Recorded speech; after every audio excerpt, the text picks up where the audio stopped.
Thanks so much for having us. Pam and I are really excited to be here tonight to talk to you about some ways to bring more joy into your life. It's so awesome listening to all of the other presenters because we all have common language. A lot of these things overlap on each other. So there might be a couple of things that we hit on briefly also. And you, just like Lyman said, you get to take what works for you and leave the rest.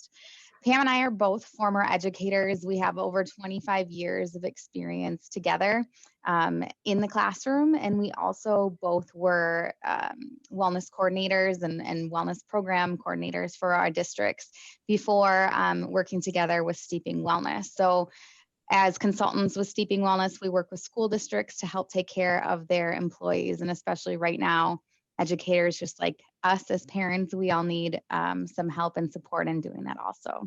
So Christina, you can go ahead and go forward a couple of slides here. We were going to do a little grounding too, so I'm glad that you all had that opportunity. We want to just start by celebrating. We've been here in the chaos of the pandemic for several months now, and we're a couple of months into the school year, and you're here and you've made it. And we're really proud of you. And I know as a parent of 3 young kids, I oftentimes don't feel like I am doing enough, but we want you to know that you are enough and you're doing enough, and your children love you and they know that you're doing the best that you can. So thank you, and let's celebrate the progress and the good things that we have done in this time. The first step that we're going to talk to you about today is, again, has been talked about a little bit briefly. Christina, you can pop forward to the next one. Thank you. Just remember to breathe and practice mindfulness. I know with my 2 7-year-olds and my 11-year-old, they are around each other all the time now. They don't have breaks like they used to at school, so they are fighting a lot. So oftentimes my reaction, I'm in not in the good place of my brain. So it reminds me to take a moment to take a breath so that I can respond in a way that's a lot more nurturing, and it is going to be ultimately better for me and for my kids. So practicing mindfulness can be great. There's some fantastic apps out there. We love Calm and Headspace are some of our favorites. But even if you can take a couple of moments in the morning to get centered, that can help you. We also love gratitude practices either before bed or at the dinner table of maybe what are 3 things that you're grateful for today. And the rule is you can't repeat the same thing that you always say. You have to come up with something new. And another idea to bring more mindfulness to your families is just simply go outside for a walk and notice your senses. Hey, what are 3 things that you can smell right now? What are 3 things that you can see? What are 3 things that you can hear? So those are a couple of ideas for bringing more mindfulness to yourself and to your children as well. The other thing to remember, Christina, awesome, is to keep your words in check. You know, our kids do listen to everything that we say, and what they hear is what they take as their truth. So we want to be careful about what we say. And we also, I love this analogy of the flight attendant. Glennon Doyle talks about this, that when you're in a plane and there's turbulence, you look at the flight attendant. That's the first thing that you do, right? And if they look worried, you're more worried. But if they look calm and they're just going on with their business, then it helps to make you feel calm also. That's not to say that we should ignore any tough feelings. We definitely should feel them and talk about them, and also know when we can take a breath and focus on the things that we can control. Another tip, and routines, we've talked about this, or this has been talked about, but I think it's important also just when we talk about routines, thinking about boundaries. I know Lyman talked about how do you kind of turn off your work time and move into home life. And I have my kids pack up their backpacks at the end of the day.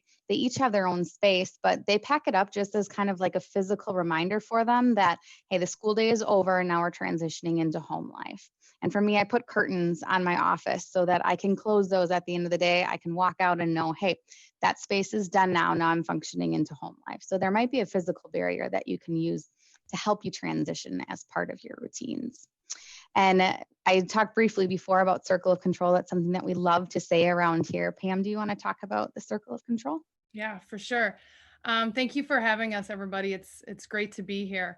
Um, the circle of control phrase is kind of a model that Khalees and I use a lot professionally with work, and it's also a phrase and model that I have really adopted and used in my own personal life. Our lives are kind of made up of 2 different factors, right? Like the things that we can control and those things that we can't, and we all handle stress a little bit differently. From my experience and working with other people, the happiest people are the ones that really focus their time and energy on those things that they can control.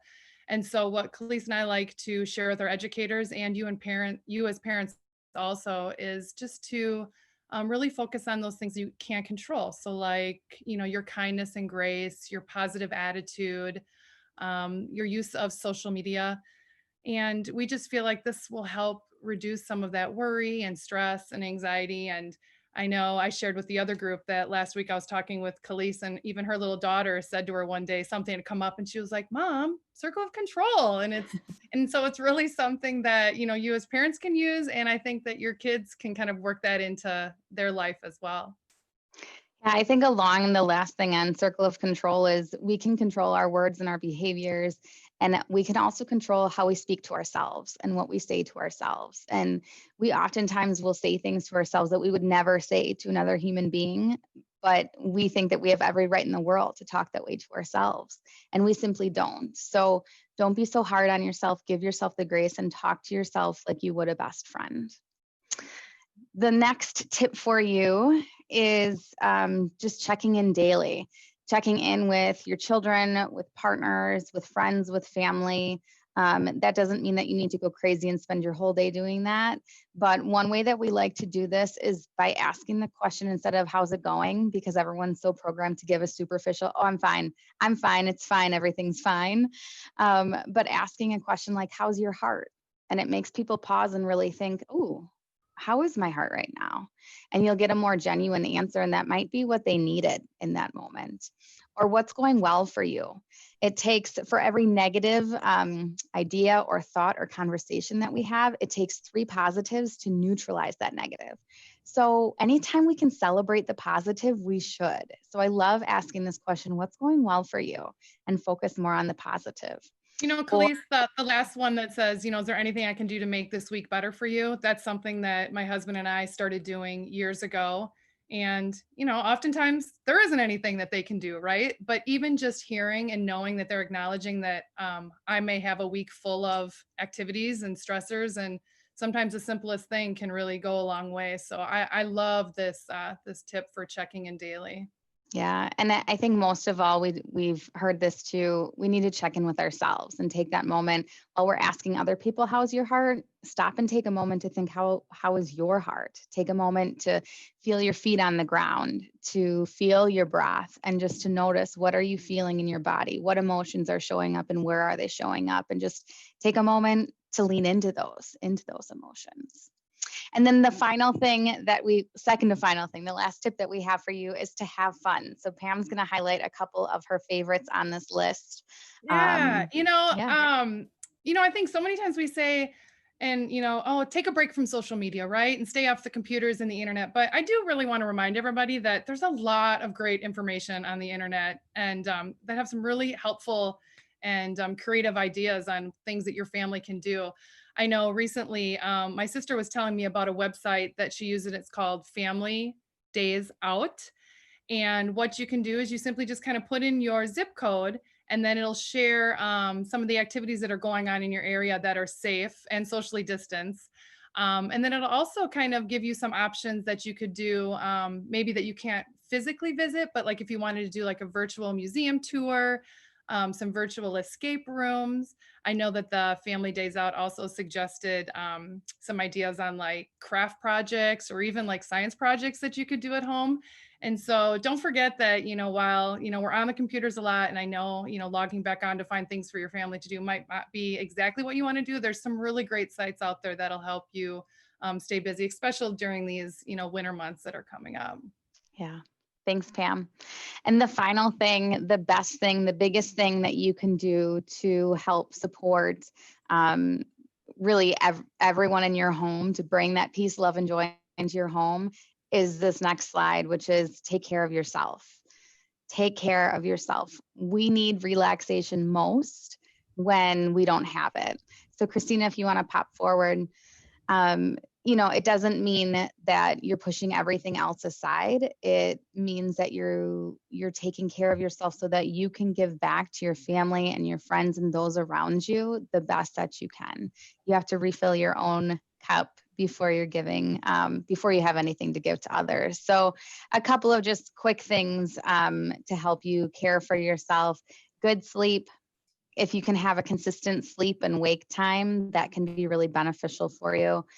Shutting down any electronics at least 30 minutes before bed and doing any sort of relaxation or journaling before bed can be helpful also. As far as eating, don't forget to eat. Sometimes everything gets so crazy that we forget. So make sure that you're eating whole foods as much as you can, stay hydrated. And then if you want to pop forward to the next slide, movement, as much movement as you can. We're sitting a lot, especially if we're working from home, but remembering to go outside and take a breath of fresh air, go outside and go for a walk, or even just sit and stand or do some stretching while you're sitting as Yeah, well. actually, real quick, I just read about, it's called text neck. And people are suffering from this text neck because everybody is constantly, looking Yep. down on their screens, and on their phones. And so they were giving advice about a rolled up towel, and just for 5 to 10 minutes a day, just lay flat and then have that rolled up towel under your neck. That'll really help with that text neck that we're getting. So Yeah, opening it up. Good. That's awesome. So, lots of different activities that you can do. We talked about the boundary setting as well. There's so many great apps, but the bottom line is try different things until you find what works for you. and If don't you're feel like, guilty. And don't feel guilty about that self-care. no, You've earned it. yes, absolutely. So you can, the slides will be shared with you. You can follow us on social media. We put up different posts almost daily and our steeping tip of the week on Sunday. So thank you so much for having us. And we hope that you do take at least some of what we said to heart and take time to take care of yourself. Thank you.